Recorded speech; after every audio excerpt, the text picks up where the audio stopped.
Assalamualaikum warahmatullahi wabarakatuh. Kembali lagi bersama saya Arif. Baik, pada kesempatan kali ini saya akan berdiskusi ataupun sharing terkait dengan conceptual skill. Conceptual skill adalah salah satu kemampuan yang berguna dalam perkembangan karir setiap orang.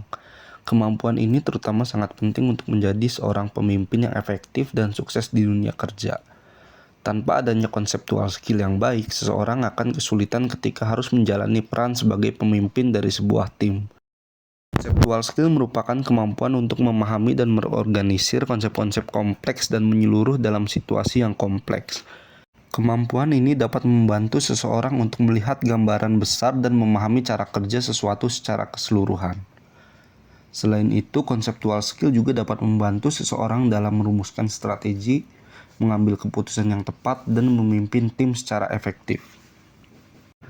Karakteristik conceptual skill yang efektif.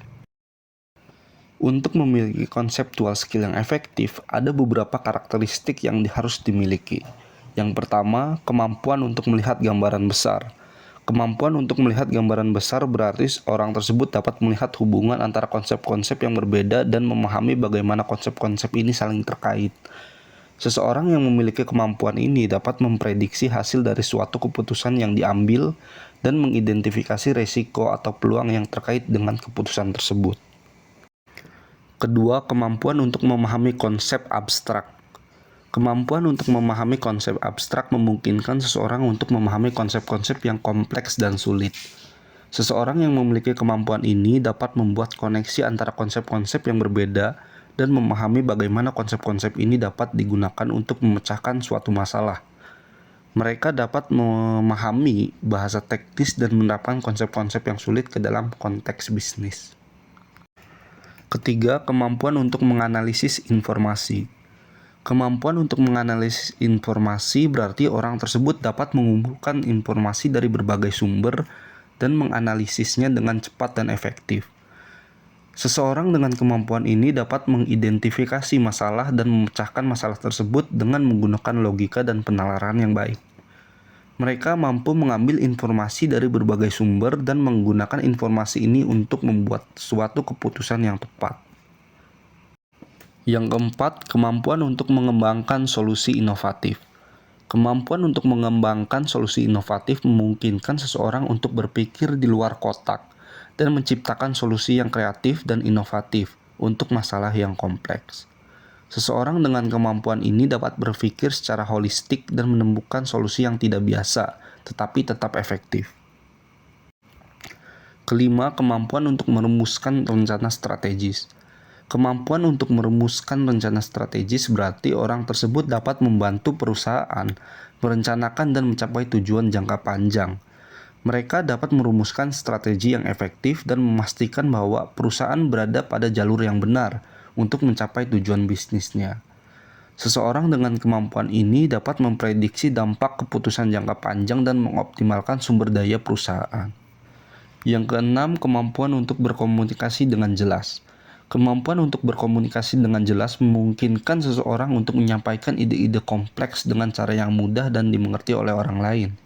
Seseorang dengan kemampuan ini dapat menggunakan bahasa yang mudah dipahami dan dapat mengadaptasi cara komunikasinya sesuai dengan audiens yang berbeda. Selanjutnya, bagaimana cara meningkatkan conceptual skill? Yang pertama, latihan, membuat hubungan antara konsep-konsep. Untuk meningkatkan kemampuan melihat gambaran besar dan memahami hubungan antara konsep-konsep yang berbeda, kita dapat melakukan latihan membuat hubungan antara konsep-konsep yang mungkin tidak terlihat terkait pada awalnya. Cobalah untuk membuat diagram hubungan ataupun mind map untuk membantu memvisualisasikan konsep-konsep tersebut. Kedua, membaca materi abstrak. Untuk meningkatkan kemampuan memahami konsep-konsep yang abstrak, kita dapat membaca materi yang memerlukan pemahaman konsep yang sulit seperti jurnal akademik ataupun buku-buku tentang topik yang kompleks. Baca dan pahami secara menyeluruh materi tersebut dan coba aplikasikan konsep-konsep tersebut dalam konteks yang lebih luas. 3. Praktik menganalisis informasi. Untuk meningkatkan kemampuan untuk menganalisis informasi, kita dapat mempraktikkan keterampilan menganalisis data ataupun informasi. Mulailah dengan memperoleh informasi dari berbagai sumber dan coba untuk menganalisisnya secara sistematis. Cobalah untuk mengidentifikasi pola ataupun hubungan antara data yang kita kumpulkan dan tarik kesimpulan dari hasil analisis tersebut. Yang keempat, berlatih berpikir kreatif. Untuk meningkatkan kemampuan mengembangkan solusi inovatif, kita dapat berlatih berpikir kreatif dengan mengeksplorasi konsep atau ide yang baru dan tidak biasa. Cobalah untuk memikirkan solusi yang belum pernah difikirkan sebelumnya dan coba aplikasikan ide-ide tersebut dalam situasi yang relevan. Yang kelima, mengembangkan rencana strategis. Untuk meningkatkan kemampuan merumuskan rencana strategis, kita dapat mempelajari bagaimana sebuah organisasi besar merencanakan dan mengembangkan strategi jangka panjangnya. Pelajari proses pengambilan keputusan dan identifikasi faktor-faktor yang mempengaruhi pengambilan keputusan. Lalu cobalah untuk mengembangkan rencana strategis untuk situasi yang berbeda dan pelajari bagaimana mengoptimalkan sumber daya yang ada untuk mencapai tujuan yang diinginkan. Yang terakhir, berlatih berkomunikasi dengan lebih jelas. Untuk meningkatkan kemampuan untuk berkomunikasi dengan jelas, kita dapat berlatih berkomunikasi dengan audiens yang berbeda, mulai dari rekan satu tim hingga teman-teman terdekat. Pelajari cara menyampaikan ide-ide kompleks dengan cara yang mudah dipahami dan gunakan bahasa yang sesuai dengan audiens yang dihadapi. Cobalah untuk mempraktikkan keterampilan presentasi dan berlatih mengkomunikasikan ide-ide secara efektif.